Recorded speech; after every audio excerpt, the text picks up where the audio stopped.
नमस्कार विद्यार्थी मित्रमैत्रिणींनो, केसागर पब्लिकेशनच्या केसागर करियर अकॅडमी यूट्यूब चॅनलवरती तुमचं पुन्हा एकदा स्वागत आहे। येणारी अपकमिंग आपली टीईटी भरती परीक्षा 2024 साठी आपण इथं लेक्चर सिरीज कंडक्ट करत आहोत केसागर पब्लिकेशनतर्फे।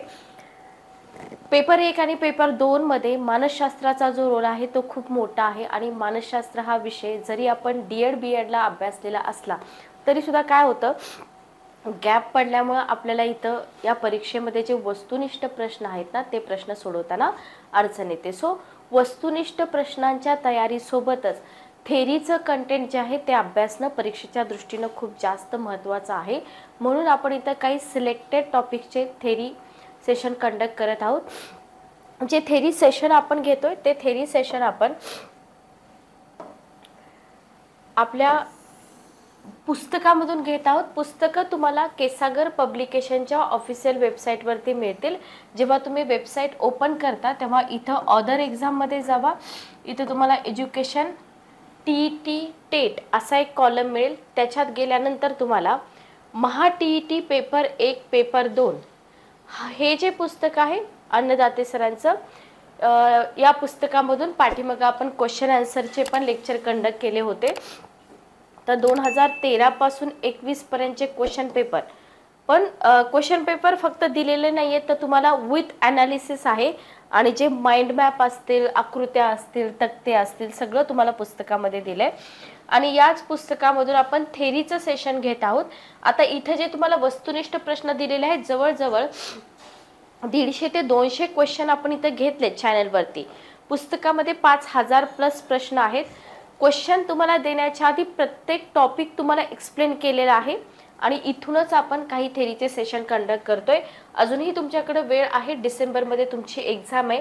पुस्तक मागवा, 4 ते 5 दिवसामध्ये पुस्तक तुम्हाला मिळून जातं। जर तुम्ही इथून मागवत नसाल तर तुम्ही Amazon फ्लिपकार्टवरून मागवू शकता किंवा तुमच्या सिटीमध्ये जर प्रमुख पुस्तक विक्रेते कोणी असतील तर त्यांच्याकडे पुस्तक तुम्हाला मिळून जाईल। ठीक आहे, इतरही पुस्तक आहेत पण सध्या तरी आपण याच पुस्तकामधून सेशन कंडक्ट करत आहोत। ओके, चला तर आजचा आपला टॉपिक आहे वाढ आणि विकास, ग्रोथ आणि डेव्हलपमेंट, बरोबर। तर पेपरमध्ये बरेच क्वेश्चन या टॉपिकवरती येतात। आता होतं काय माहिती का, वाढ आणि विकास म्हटले की जे टप्पे आहेत, विकास अवस्था आहेत, तितकंच करून विद्यार्थी थांबतात। तर तितकंच करून थांबून चालेल का, नाही।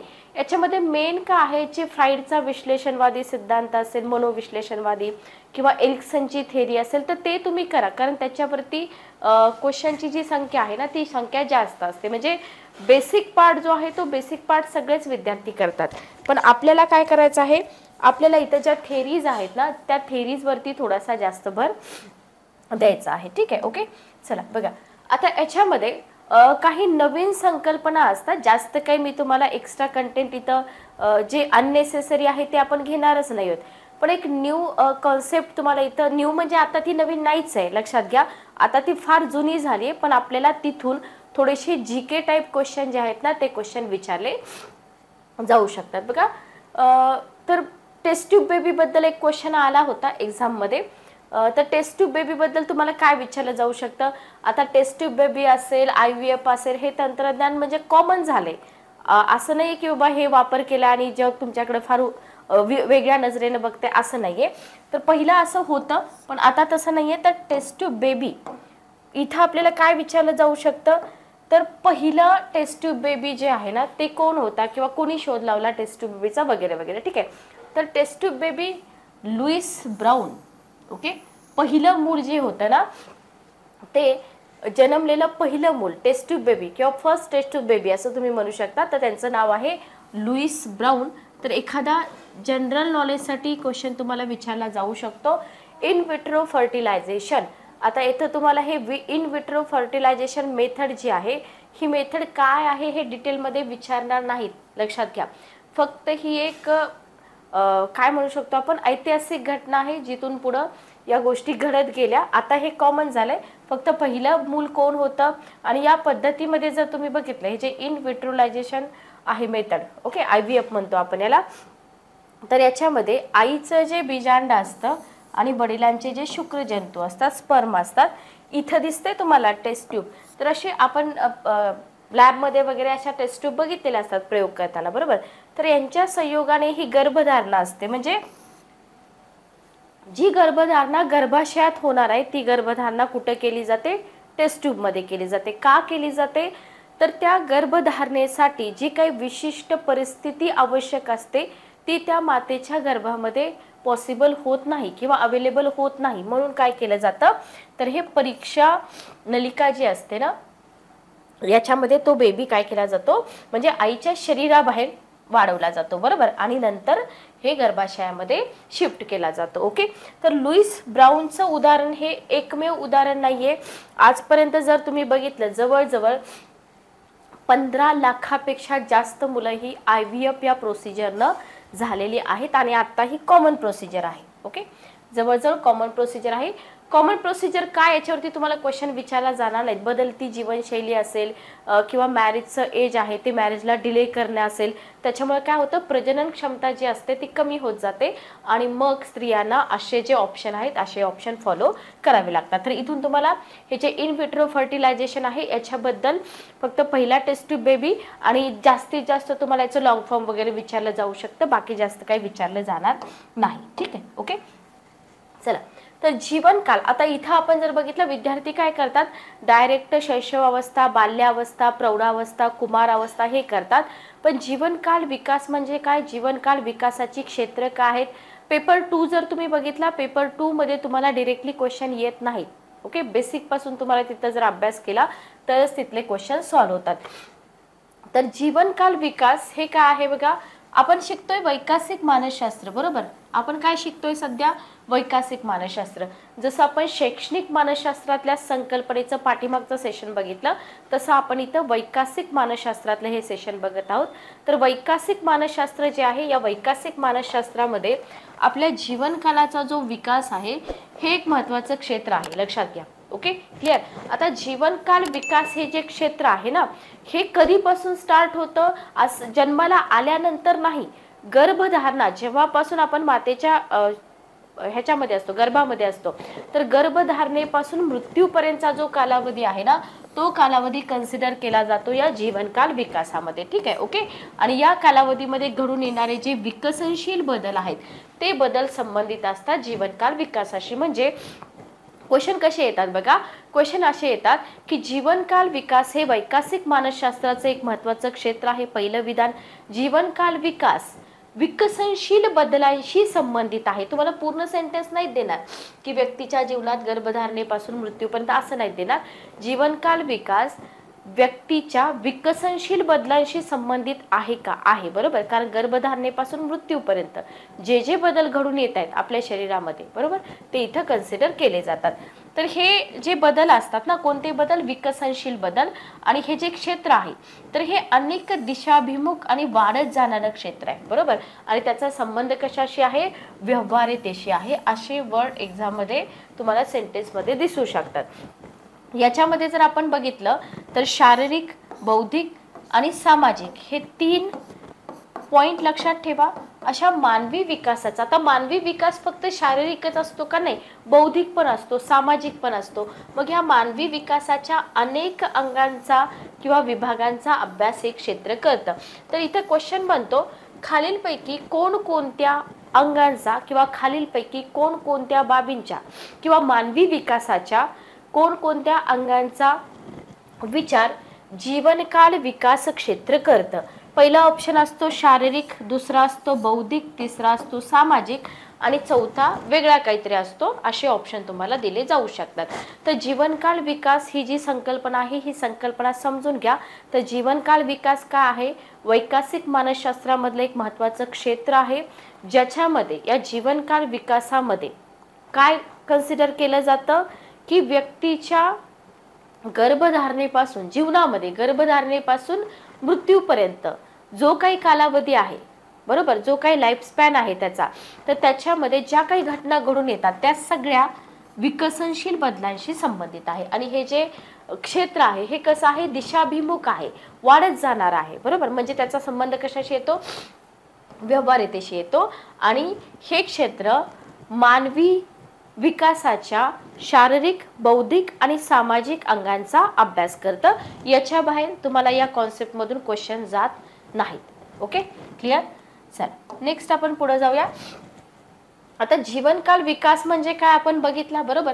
या जीवनकाल विकासावरती किंवा जीवनकाल विकास मानवी विकासावरती केंद्रित आहे. कसं बघा, जीवनकाल विकास जो आहे ना तो मानवी विकासावरती केंद्रित आहे आणि एक्झाम मध्ये देतात केंद्रित नाही. तर आपल्याला माहित पाहिजे की जीवनकाल विकास मानवी विकासावरती केंद्रित आहे का नाही. तर याच्यामध्ये जर आपण बघितलं तर याच्यामध्ये आपल्याला मानवी विकासाची सगळी व्यापक तत्व जी आहेत ना ती व्यापक तत्व समजण्याचा प्रयत्न केला जातो. लक्षात घ्या, म्हणजे सांस्कृतिक, वांशिक, भिन्न देशीय, भिन्न प्रांतीय याच्यामध्ये जी भिन्नता आहे ना तर याचा विकासावर परिणाम होतो का? होतो. लक्षात घ्या, पण तो कसा होतो, बरोबर. आपल्याला माहिती आहे, उदाहरणार्थ बघा, हिंदू, मुस्लिम, बौद्ध, शीख आपले जे रिलिजन असतात ना, रिलिजननुसार आपली जी परंपरा असते, आपलं जे धार्मिक कार्य असतं सगळ्यामध्ये चेंजेस तुम्हाला दिसतात, बरोबर. तर किंवा आपलं महाराष्ट्र स्टेट आहे, त्याच्यानंतर तुम्ही जर डाऊन साऊथमध्ये गेलात, तुम्ही जर तमिळनाडूमध्ये गेलात तर हे दोन स्टेटमधलं कल्चर असेल, त्यांचं राहणीमान असेल, याच्यामध्ये डिफरन्स दिसतो. तर ही जी भिन्नता आहे ना ही भिन्नता मानवाच्या विकासावरती कसा परिणाम करते याचं ज्ञान आपल्याला इथून करून घ्यायचं आहे. ओके, लक्षात आलं. एक व्यक्ती दुसऱ्या व्यक्तीसारखी असते का? नाही. व्यक्तिभेद आपण शिकतो, आपल्या सिलेबसचा भाग आहे. एक व्यक्ती दुसऱ्या व्यक्तीसारखी नसते. इवन आपण असं म्हणतो की एकाच आईच्या उदरातून जन्मलेली बालकं एकसारखी नसतात. ओके, तसंच व्यक्तीमध्ये असणारे जे भेद असतात ना हे त्यांच्यातील लक्षणं असतील, विशिष्ट गुणदोष असतील, याच्यामुळं एकमेकांपेक्षा ते वेगळे असतात, बरोबर. आणि या गोष्टीचं आकलन आपल्याला इथं होऊन जातं जेव्हा आपण जीवनकाल विकास अभ्यासतो. ओके, मानवी विकास जो आहे तो मानवी विकास कशी आहे? सतत होणारी प्रक्रिया आहे, कंटिन्युअस चालणारी प्रक्रिया आहे, बरोबर, जी मानवाच्या आयुष्यभर घडते. आणि वैकासिक मानसशास्त्र आपण काय शिकतोय इथं? वैकासिक मानसशास्त्र शिकतोय. तर वैकासिक मानसशास्त्रज्ञांना आपला विकास म्हणजे मानवाचा विकास होत असताना जे काही बदल झाले त्यांना फार इंटरेस्ट असतो की हे कसे झाले, बरोबर, याच्यामध्ये स्थिरता कशी येते, याच्यामध्ये फार रुची असते. आणि याच्यातूनच ते काय करतात, या सगळ्या गोष्टींचं ज्ञान करून घेतात, जसं की फ्राईड यांनी करून घेतलं, एरिक्सन यांनी करून घेतलं, बरोबर. लक्षात आलं. तर जीवनकाल विकास हा कशावरती अवलंबून आहे? मानवी विकासावरती केंद्रित आहे. क्लिअर. नेक्स्ट बघा, आता इथं जे scope of life span development आहे ज्याच्यामध्ये आपण जीवनकाल विकासाची क्षेत्र, तर हा भाग विद्यार्थ्यांकडनं स्किप होतो आणि याच भागावरती क्वेश्चन येतात. याच्यामध्ये तुमचा जीवनकाल विकास आपण पाठीमागं पण बघितलं होतं की विविध दिशाभिमुख क्षेत्र याच्यामध्ये अंतर्भूत करतो, बरोबर. याच्यामध्ये काही आता बरेच क्षेत्र आहेत, पण याच्यामध्ये जी 3 क्षेत्र आहेत, शारीरिक क्षेत्र, बोधनिक विकास आणि तुमचा व्यक्तिमत्व आणि सामाजिक विकास, तर हे जास्त महत्त्वाचं आहे. मग इथं आपल्याला काय बघायचं आहे? पर्सनॅलिटी आणि सोशल डेव्हलपमेंट, फिजिकल डेव्हलपमेंट आणि कॉग्निटिव्ह डेव्हलपमेंट. आता इथं जर तुम्हाला बघितलं तर इथं बोधनिक विकासावरती जास्त क्वेश्चन बनतात. का बनतात? फिजिकल डेव्हलपमेंट आपण सहज समजू शकतो, बरोबर. बोधनिक विकास थोडंसं रिव्हिजन नाही केलं तर विसरलं जाऊ शकतं, त्याच्यामुळे जे क्वेश्चन येतात ना ते बोधनिक विकासावरती जास्त येतात. पण आपल्याला काय करायचं आहे? आपल्याला इथं जीवनकाल विकासाची ही सगळीच क्षेत्र अभ्यासायची आहेत. पहिलं क्षेत्र जर आपण बघितलं तर ते आहे शारीरिक विकास, फिजिकल डेव्हलपमेंट, बरोबर. काय होतं जेव्हा शारीरिक विकास होत असतो तेव्हा आपल्या शरीरातील जे विविध अवयव असतात ते विकसित होत असतात, ज्याच्यामध्ये आपला मेंदू आहे, मज्जासंस्था आहे, हात पाय किंवा स्नायू असतील, ज्ञानेंद्रिय असतील, पंचेंद्रिय असतील, यांच्या ज्या संवेदना आहेत या सगळ्यांचा विकास म्हणजेच काय म्हणतो आपण? शारीरिक विकास, बरोबर. आणि शारीरिक विकास व्यक्ती विकासावर परिणाम करतो का? सिंपल सेंटेन्स असतं एक्झाम मध्ये की शारीरिक विकास व्यक्ती विकासावर परिणाम करतो. दुसरं विधान असतं शारीरिक विकास व्यक्ती विकासावर परिणाम करत नाही. तर तुम्हाला इथं माहित पाहिजे की जो शारीरिक विकास आहे तो व्यक्ती विकासावर परिणाम करतो. ठीक आहे, ओके, लक्षात ठेवा. नेक्स्ट बघा, आपल्याला जशा शारीरिक गरजा असतात की नाही, काय असतात आपल्या शारीरिक गरजा? आपल्याला भूक लागते, बरोबर, तहान लागते, थकवा येतो, झोप लागते, या आपल्या शारीरिक गरजा आहेत. मग ह्या ज्या गरजा आहेत ना, या वर्तनावर परिणाम करतात, बरोबर, वर्तनावर परिणामही करतात आणि व्यक्तीचं वर्तन पण ठरवतात. लक्षात आलं? किंवा निकृष्ट आहाराचा जर मानवाच्या अन्नामध्ये समावेश केला तर काय होईल बघा, त्याच्या वाढीवरती परिणाम होईल, बरोबर. भूक ही गरज आहे, शारीरिक गरज आहे. भूक ही गरज भागवताना जर तुम्ही न्यूट्रिशन म्हणजे पोषण तत्व असलेला आहार न घेता जर तुम्ही निकृष्ट आहार घेत असेल तर त्याचा परिणाम वाढ आणि विकासावरती होईल का? डेफिनेटली होतो. त्याच्याप्रमाणे वयोमान असेल, वयोमानानुसार वय जे आहे ते वाढत जातं, तशी शारीरिक कार्यशीलता जी असते ती कमी होत जाते. आणि या सगळ्या गोष्टींचा अभ्यास आपण कशामध्ये करतो? जीवनकाळ विकासामध्ये करतो. तर जीवनकाळ विकासाची क्षेत्र, याच्यामध्ये पहिलं क्षेत्र आपण बघितलं शारीरिक विकास, फिजिकल डेव्हलपमेंट. ओके, दुसरं क्षेत्र आपण बघूया. दुसरं क्षेत्र आहे बोधनिक विकास. बोधनिक विकास, याला करा IMP, इम्पॉर्टंट आहे IMP.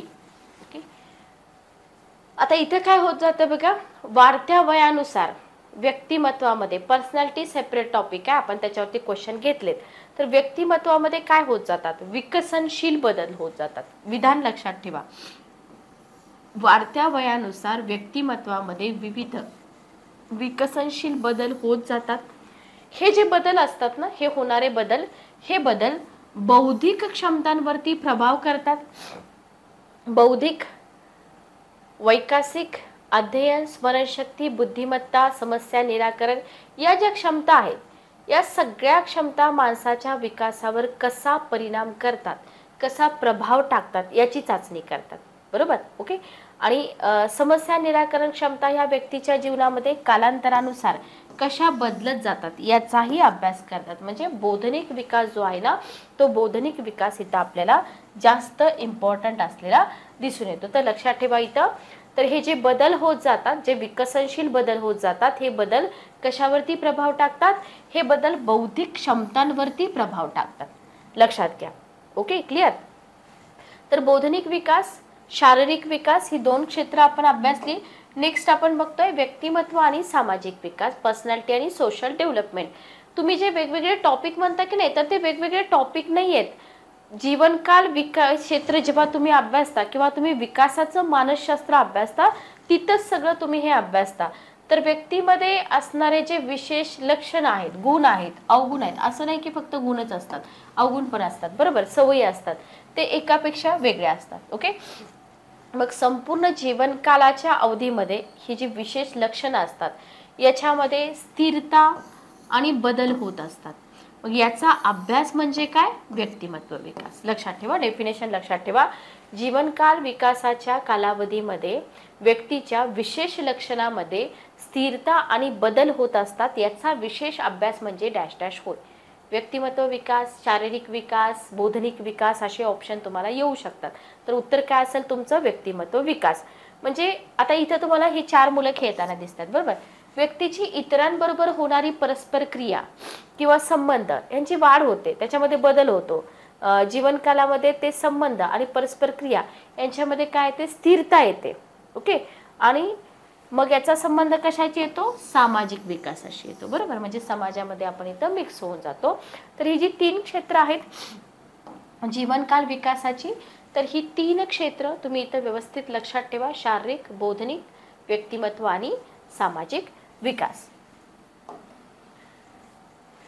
अशा पद्धतीनं तुम्ही तुमच्या बुकमध्ये नोट्स बनवू शकता. की पॉइंट आहेत जे तुम्हाला एक्झाममध्ये क्वेश्चन जास्तीत जास्त लवकर सोडवण्यामध्ये मदत करतील. ओके, आत्तापर्यंत आपण जेवढं काही एक्सप्लेन केलेलं आहे, ठीक आहे, ते सगळं स्किप करून विद्यार्थी काय करतात?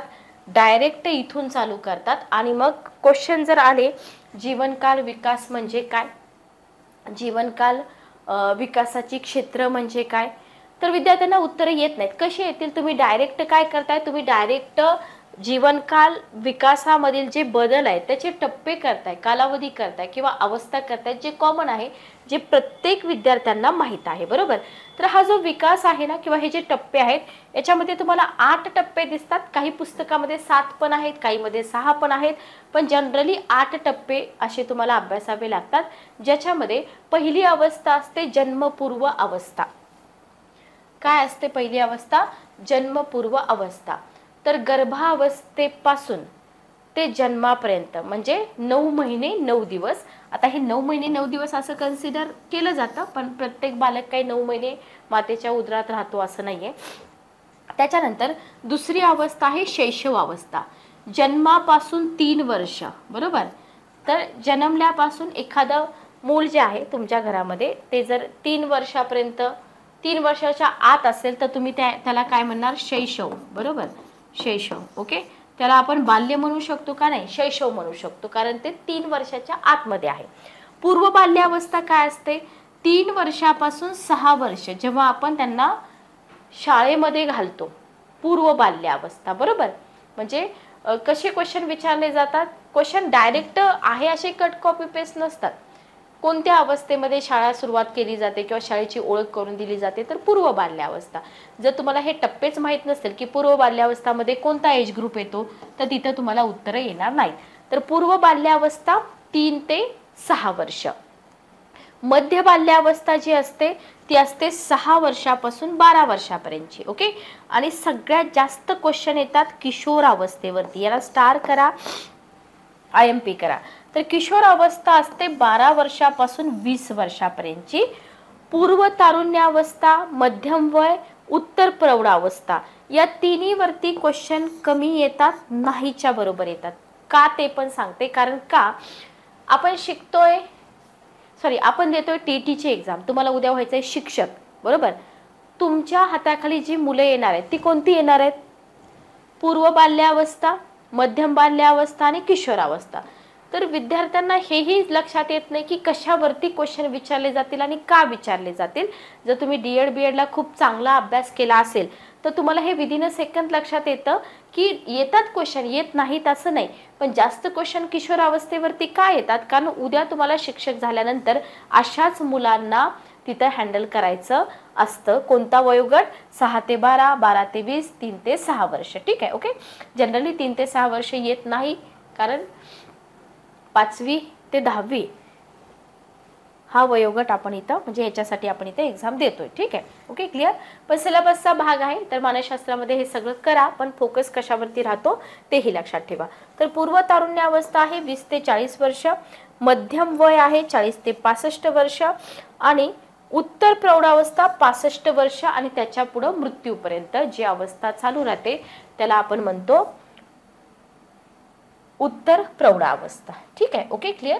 चला बघा, इथं तुम्हाला एक इमेज दाखवलेली आहे. तर हे प्री टर्म न्यूबॉर्न आहे. प्री टर्म न्यूबॉर्न हे न्यूबॉर्न आहे 0 ते 28. हे इन्फंट आहे 28 दिवसापासून ते 12 महिन्यापर्यंत. टोल्डर्स म्हणतो आपण 12 महिन्यापासून 23 महिने. बघा, कधी कधी काय होतं माहिती का, कधी कधी आयोग तुम्हाला महिन्यांमध्ये वय देईल. ठीक आहे, असं पण होतं. आयोग म्हणजे तुमची परीक्षा परिषद महिन्यांमध्ये, वर्षामध्ये न देता महिन्यांमध्ये. मग तिथे तुम्ही कॅल्क्युलेट करत बसणार का? नाही, त्याची पण तयारी तुमची आधीच असली पाहिजे. प्री स्कूल चाइल्ड असतं 2 ते 5 वर्ष, स्कूल एज असतं 6 ते 11, ॲडोलसंट असतात 12 ते 18 आणि हे 18 ते 40 आपल्याला जास्त विचारलं जात नाही. ठीक आहे. तर अशा पद्धतीने सांगण्याचा हेतू काय की तुम्ही इथं महिन्यांमध्ये पण हे जो एज ग्रुप आहे हा एज ग्रुप तुम्ही व्यवस्थित करून ठेवा. ठीक आहे. चला, आता याच्यानंतर आपण सेशन जसं स्टार्ट केलं तसं आपण सांगितलं की इथं आपण वैकासिक मानसशास्त्र शिकत आहोत. याच्यामध्ये जीवनकाळ विकास म्हणजे काय, जीवनकाळ विकासाची क्षेत्र आपण बघितली, बरोबर. त्याच्यानंतर जीवनकाळ विकासातील जे टप्पे आहेत ते टप्पे आपण बघितले. आता हे जीवनकाळ वैकासिक कालावधी जो आहे, जो आपण कालावधी बघितला 8 टप्प्यांमध्ये, तो कालावधी आणि जे वैकासिक बदल आहेत याच्यामध्ये जो संबंध येतो, बरोबर. तर हे जे टॉपिक्स आहेत किंवा हे जे टप्पे आहेत, हा जो कालावधी आहे, या कालावधीचा आणि वयाचा काय संबंध आहे ओके, हा कालावधी आणि जे वय आहे याचा काय संबंध आहे ते तुम्हाला इथं शिकायचं आहे. तर काय संबंध असतो लक्षात घ्या. शारीरिक, मानसिक आणि सामाजिक आणि व्यक्तिमत्व विकास. लक्षात घ्या, शारीरिक विकास, मानसिक विकास, सामाजिक विकास, व्यक्तिमत्व विकास या मानवी जीवनाच्या विकासाच्या क्षेत्रामध्ये, मानवी जीवनाची विकासाची क्षेत्र शारीरिक, मानसिक, सामाजिक, व्यक्तिमत्व आपण सगळं बघितलेलं आहे, बरोबर. तर इथं मानवाच्या संपूर्ण जीवनकालामध्ये विकासाची भूमिका कशी असते, महत्त्वाची असते, बरोबर. जर मानवाचा विकासच नाही झाला तर काय उपयोग होईल का, नाही.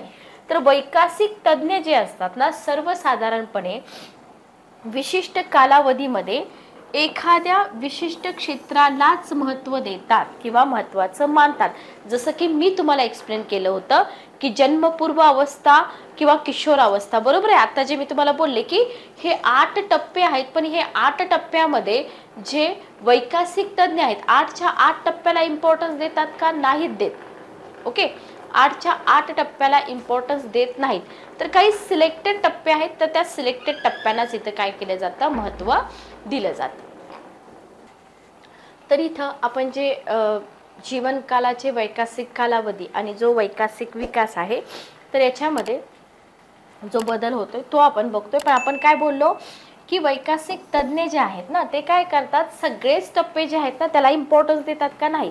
याच्यामध्ये ते इम्पॉर्टन्स कशाला देतात, जन्मपूर्व अवस्था, ओके, अथवा किशोरावस्थेमधील शारीरिक विकास, त्याच्यानंतर पूर्व बाल्यावस्थेतील सामाजिक विकास, उत्तर प्रौढावस्थेतील सामाजिक नातेसंबंध. पण आपल्याला इथं पूर्व बाल्यावस्था, किशोरावस्था, प्रौढावस्थेमधल्या नातेसंबंधावरती इतके जास्त क्वेश्चन नसतात, हे तुम्ही इथं लक्षात ठेवा. ठीक आहे, ओके, क्लिअर. चला बघा, याच्यानंतर तुम्हाला हा जो पार्ट आहे, हा पार्ट मे बी तुम्हाला अननेसेसरी वाटू शकतो, पण समजून घ्या.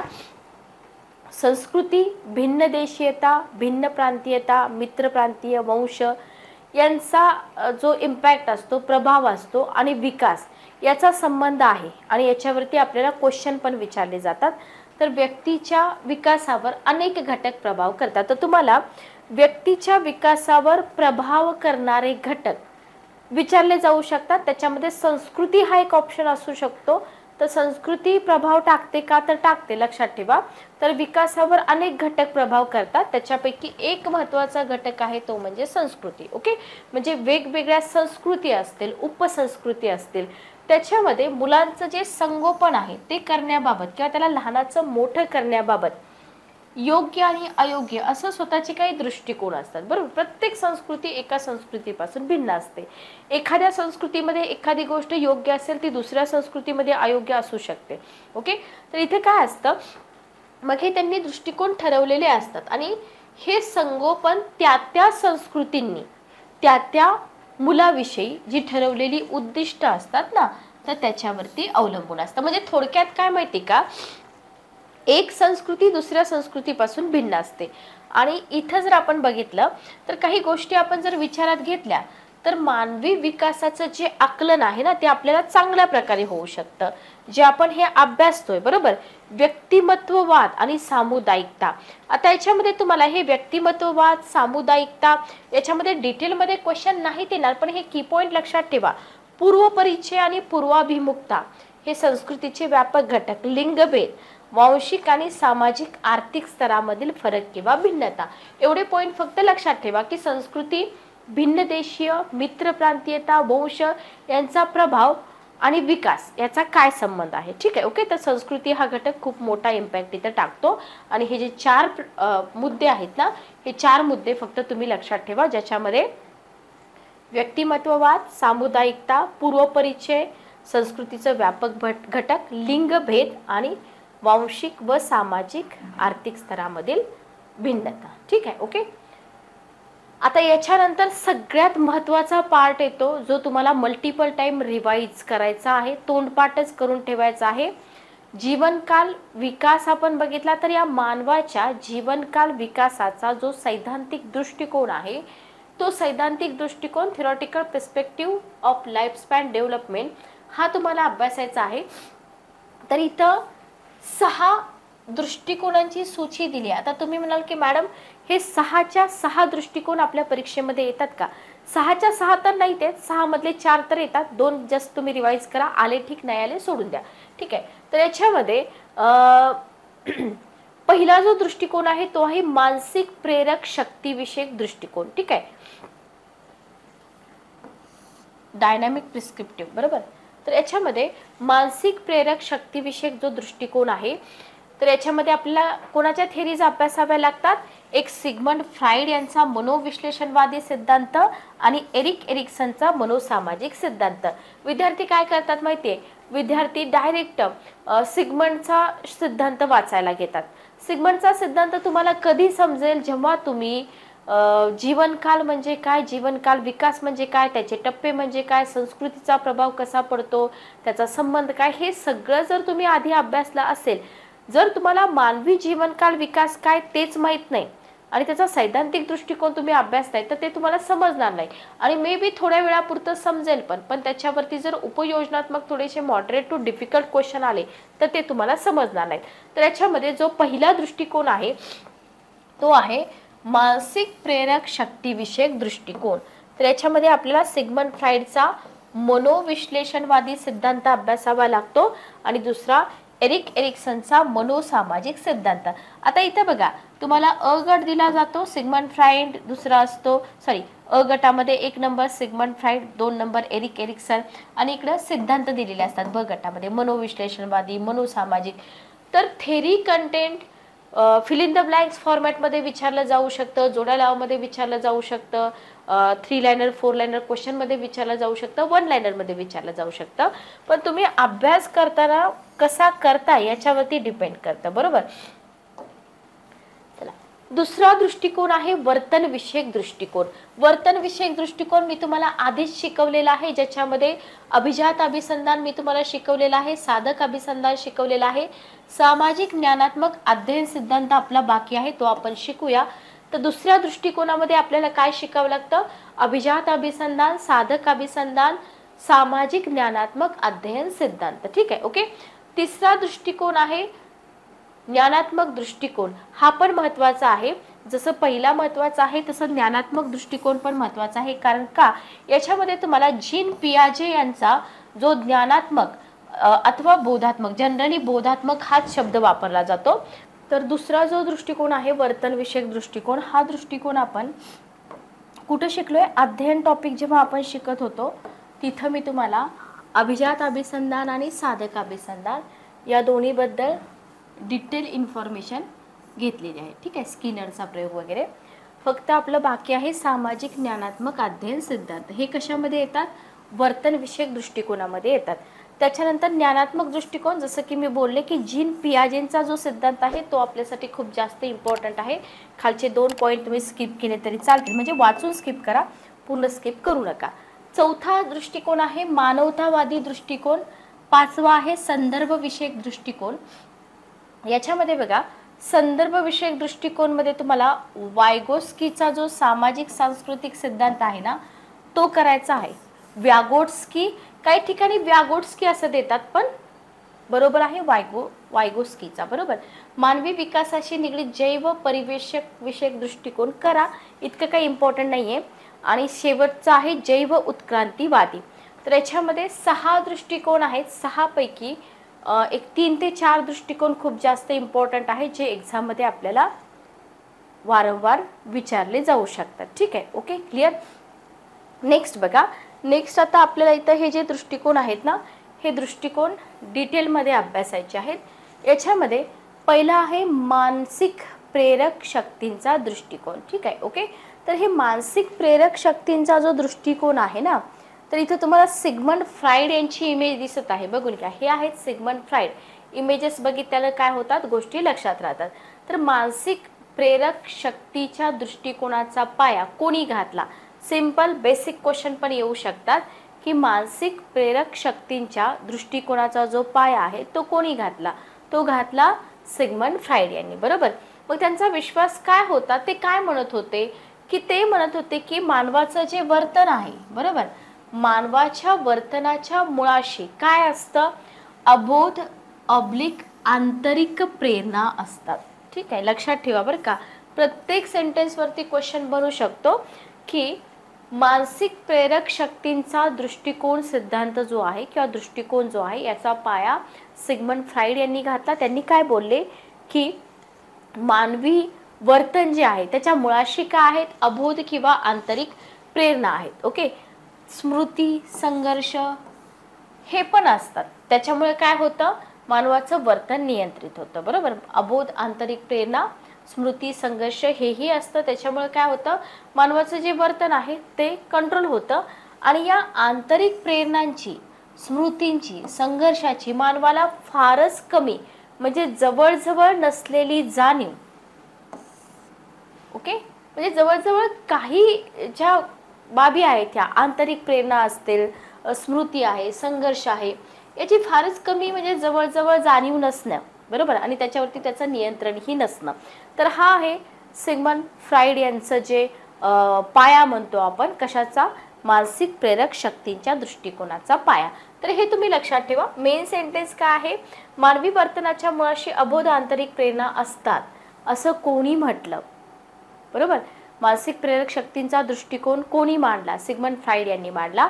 आणि याच्यामध्येच आपण बघणार आहोत फ्राइडचा मनोविश्लेषणात्मक सिद्धांत. ओके, तर काय आहे सिग्मंड फ्राइड यांचा मनोविश्लेषणात्मक सिद्धांत बघूया आपण.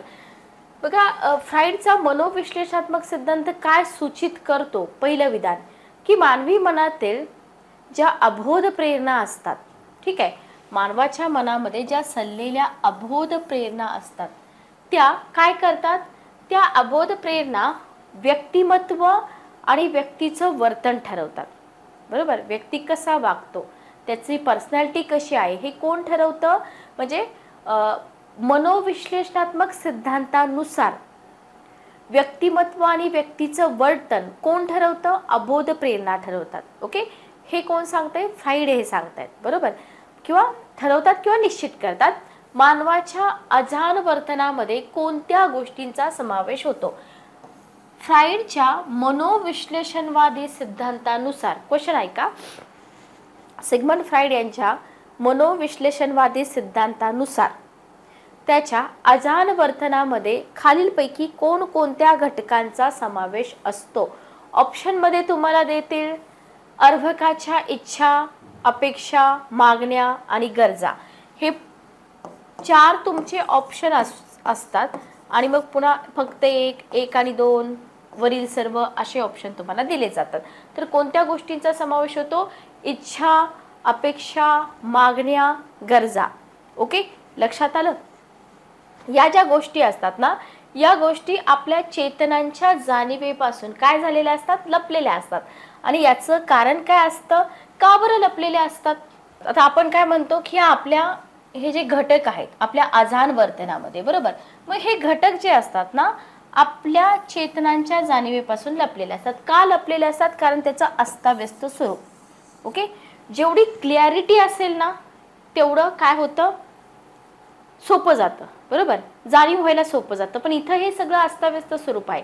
मग फ्राइडच्या मतानुसार मानवाचं व्यक्तिमत्व किती घटकांचं बनलेलं आहे.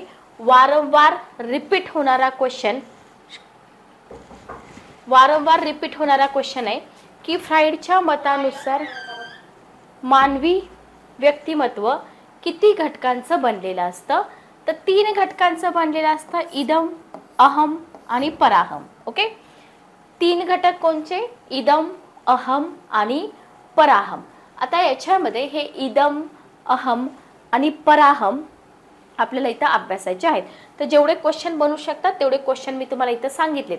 तर इदम म्हणजे काय, सेपरेटली मनोविश्लेषणात्मक सिद्धांतामध्ये इदम वरती एखादा क्वेश्चन येऊ शकतो की इदम हा व्यक्तिमत्वाचा पूर्णपणे अबोध, अस्ताव्यस्त, निसर्गसिद्ध, सहज प्रवृत्तीचा समुच्चय आहे. लक्षात ठेवा. तर इदम हा व्यक्तिमत्वाचा पूर्णपणे अबोध, अस्ताव्यस्त, निसर्गसिद्ध, सहज प्रवृत्तीचा समुच्चय आहे जो मानवाच्या जन्मापासून अस्तित्वात असतो. ठीक आहे, कशापासून, जन्मापासून अस्तित्वात असतो. इदम हा व्यक्तिमत्वातला मूलभूत घटक आहे. तो कशाशी संबंधित असतो. लक्षात ठेवा, क्वेश्चन बनतात की इदम कशाशी संबंधित असतो, मूलभूत घटक आहे. तर तो भूक, लैंगिकता, आक्रमकता यांच्याशी संबंधित. ओके, प्राथमिक गरजा आवश्यकता, अयोग्य, अचानक उसळणाऱ्या इच्छांचं प्रतिनिधित्व करतो. ठीक आहे, लक्षात घ्या. ओके, कशाशी संबंधित असतो? भूक, लैंगिकता, आक्रमकता, प्राथमिक गरजा, अयोग्य, अचानक उसळणाऱ्या इच्छा यांचं प्रतिनिधित्व कोण करतो? इदम करतो. बरोबर. सगळ्यात महत्त्वाचा पॉईंट जो एक्झाममध्ये विचारला जाऊ शकतो, जसं की इदमचं कार्य जे आहे, जसं तुम्हाला इदमचं कार्य, अहमचं कार्य असेल, तर इदमचं कार्य कोणत्या तत्वानुसार चालतं? तर इदमचं कार्य सुख तत्वानुसार चालतं. लक्षात ठेवा. ठीक आहे, इदमचं कार्य सुख तत्वानुसार चालतं, तसं अहमचंही कार्य एका तत्वानुसार चालतं. मग तुम्हाला कन्फ्यूज काय करतील? ज्या तत्वानुसार अहमचं कार्य चालेल तिथं इदमचं सेंटेन्स तुम्हाला देतील, म्हणजे शफल करू शकतात. ठीक आहे, ओके. तर त्याचं मुख्य उद्दिष्ट किंवा ध्येय काय आहे? की जास्तीत जास्त समाधान देणे, ताणतणाव कमी करणं. ठीक आहे, सुख तत्व. इदमचं तत्व काय आहे? सुख तत्व. उद्दिष्ट काय आहे? की जास्तीत जास्त समाधान देणे आणि ताणतणाव कमी करणे. ओके, तर आपण बघतोय सिग्मंड फ्राइड यांचा मनोविश्लेषणवादी सिद्धांत. नेक्स्ट बघा, अहम. आता इगो हा व्यक्तीच्या व्यक्तिमत्वामध्ये बोधरूप आणि विवेकी घटक असतो. ओके, की पॉइंट लक्षात ठेवा. बोधरूप आणि विवेकी घटक असतो. बाहेरचं जग आणि व्यक्तीच्या व्यक्तिमत्वातील अबोध आणि प्राथमिक अवस्थेतील इदम यांच्यामध्ये आघात प्रतिबंधक यंत्रणाप्रमाणे, म्हणजे बफर प्रमाणे, ठीक आहे, आघात प्रतिबंधक यंत्रणाप्रमाणे कार्य करतो. लक्षात ठेवा. अहम काय काम करतो? की जे बाहेरचं जग आहे ते बाहेरचं जग आणि व्यक्तीच्या व्यक्तिमत्वातील अबोध आणि प्राथमिक अवस्थेतील इदम यांच्यामध्ये एक आघात प्रतिबंधक यंत्रणाप्रमाणे, म्हणजे बफर प्रमाणे काम करतो. ओके, मग तो कशावरती नियंत्रण ठेवतो? अहम अबोध अवस्थेवरती नियंत्रण ठेवतो. तुम्हाला देतील बोधावस्था, नाही, अबोध अवस्थेवरती नियंत्रण ठेवतो.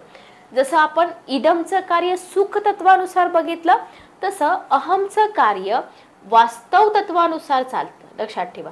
कशानुसार चालतं? वास्तव तत्वानुसार चालतं. नेक्स्ट बघा, तो म्हणजे अहम व्यक्तीची सुरक्षितता राखण्यासाठी जो उपजत किंवा स्वाभाविक शक्ती असतात ना, त्याच्यावरती नियंत्रण ठेवण्याचा प्रयत्न करतो. तसेच व्यक्तीला समाजाबरोबर एकरूप होण्यासाठी मदत पण करतो. तर इदम आणि अहम याच्यातला जो डिफरन्स आहे ना, तो डिफरन्स तुम्ही इथं समजून घ्या. व्यक्तीमध्ये अहमचा विकास कोणत्या वर्षापासून होतो? व्यक्तीमध्ये अहमचा विकास पहिल्या वर्षापासून होतो. लक्षात ठेवा. तर कोणत्या वर्षापासून होतो? पहिल्या वर्षापासून होतो. Okay, clear. हा दुसरा घटक आपण बघितला. तिसरा घटक बघा, की व्यक्तिमत्वातील तिसरा घटक म्हणजे श्रेष्ठ अहम अथवा सत्सद विवेक बुद्धी. पराहम असं न देता सत्सद विवेक बुद्धी हेही देऊ शकतात. लक्षात ठेवा. तर व्यक्तीला बरोबर की चूक, योग्य की अयोग्य हे कोण सांगतो? पराहम सांगतो. बरोबर. सत्सद विवेक बुद्धीनुसार निर्णय घ्या. बालकाच्या जसं इदम अहमचा विकास बरोबर पहिल्या वर्षापासून होतो, तसं पराहमचा विकास 5व्या अथवा 6व्या वर्षापर्यंत होतो. ओके. पालकांकडून मिळालेली नैतिक शिकवण, आदर्श मूल्य याच्यामुळे डॅश डॅश अस्तित्वात येतो. पालकाकडून मिळालेली नैतिक शिकवण आणि मूल्य याच्यामधून किंवा याच्यामुळे डॅश डॅशचा विकास डॅश डॅश अस्तित्वात येतो. इदम, अहम, पराहम असे तुम्हाला ऑप्शन असतील. उत्तर असेल पराहम. ओके. तर फ्राइड यांच्या मते तिन्ही घटकाच्या परस्पर क्रियेमधून काय होतं? व्यक्तीचं वर्तन घडतं किंवा व्यक्तीचं वर्तन प्रकट होतं. लक्षात आलं? क्लिअर? आय होप तुम्हाला हे समजलं असेल. नेक्स्ट आपण पुढे जाऊया.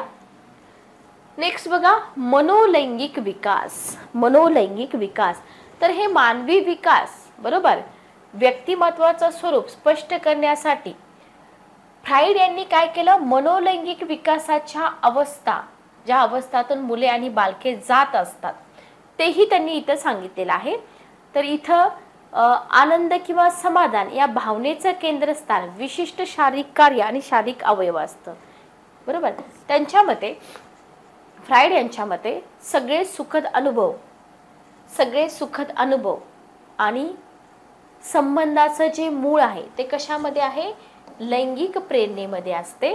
आणि त्याच्यावर आधारित फ्राइडचा हा मनोलैंगिक विकासाचा सिद्धांत आहे. आय होप तुम्हाला सिद्धांत समजला असेल. जास्त डिटेलमध्ये जाऊ नका. आपल्याला मानसशास्त्रामध्ये PhD नाही करायची. आपल्याला फॅक्च्युअल विचारलं जातं, काय आहे सिद्धांत, याच्यामध्ये काय महत्त्वाचं आहे, कोणते घटक आहे, इतकंच विचारलं जातं. जास्त आपल्याला डीपमध्ये जाऊन काही फायदा नाही आहे. तर याच्यावरती आधारित फ्राईडचा हा मनोलैंगिक विकासाचा सिद्धांत आहे. आणि मनोलैंगिक विकासाच्या विविध अवस्था असतात आणि त्याच्यामधूनच काय होतं, त्याच्यामधूनच व्यक्तिमत्व विकास होतो. ओके, लक्षात आलं? क्लिअर? पुढे जाऊया आपण. बघा, याच्यावरचे क्वेश्चन तुम्हाला पुस्तकामध्ये दिलेले आहेत, ते तुम्ही सॉल्व्ह करू शकता. क्वालिटी क्वेश्चन्स आहेत. याच्यानंतर आहे एरिक एरिक्सनचा मनोसामाजिक सिद्धांत. ठीक आहे, तर हा एरिक एरिक्सनचा मनोसामाजिक सिद्धांत जो आहे ना, जसं की तुम्हाला सिग्मंड फ्राईड यांचा सिद्धांत महत्त्वाचा आहे, तसाच एरिक एरिक्सनचा सिद्धांत देखील महत्त्वाचा आहे. तर याच्यामध्ये काय होतं, जेव्हा आपण फ्राईड यांचा सिद्धांत अभ्यासतो आणि एरिक एरिक्सन यांचा सिद्धांत अभ्यासतो, तर आपण त्या ठिकाणी स्टॉप करतो. म्हणजे फ्राईडचा सिद्धांत अभ्यासला, तुम्ही तिथं स्टॉप केलं. त्याच्यानंतर एरिक्सनचा सिद्धांत अभ्यासला, तुम्ही तिथं स्टॉप केलं. पण या दोन्ही सिद्धांतामध्ये काय डिफरन्स आहे हे तुम्हाला तिथं माहीत असलं पाहिजे. ओके, आणि हे जेव्हा आपल्याला माहीत असतं किंवा जेव्हा आपण अशा पद्धतीनं अभ्यास करतो, तेव्हाच इथं आपल्याला मॉडरेट टू डिफिकल्ट लेवलचे क्वेश्चन सॉल्व्ह होतात. तर हे होतं वैकासिक मानसशास्त्रावरचं आपलं पहिलं सेशन. इथून पुढचा जो पार्ट आहे तो आपल्या नेक्स्ट सेशनमध्ये कव्हर होईल. थेरीचे लेक्चर हे सेकंड लेक्चर आहे. कसं वाटलं कमेंट करून नक्की सांगा. पुस्तकासंदर्भात जर तुमचे काही डाऊट असतील तर कमेंट बॉक्समध्ये तुम्ही विचारू शकता. भेटूया आपल्या नेक्स्ट लेक्चरमध्ये. Good day, take care.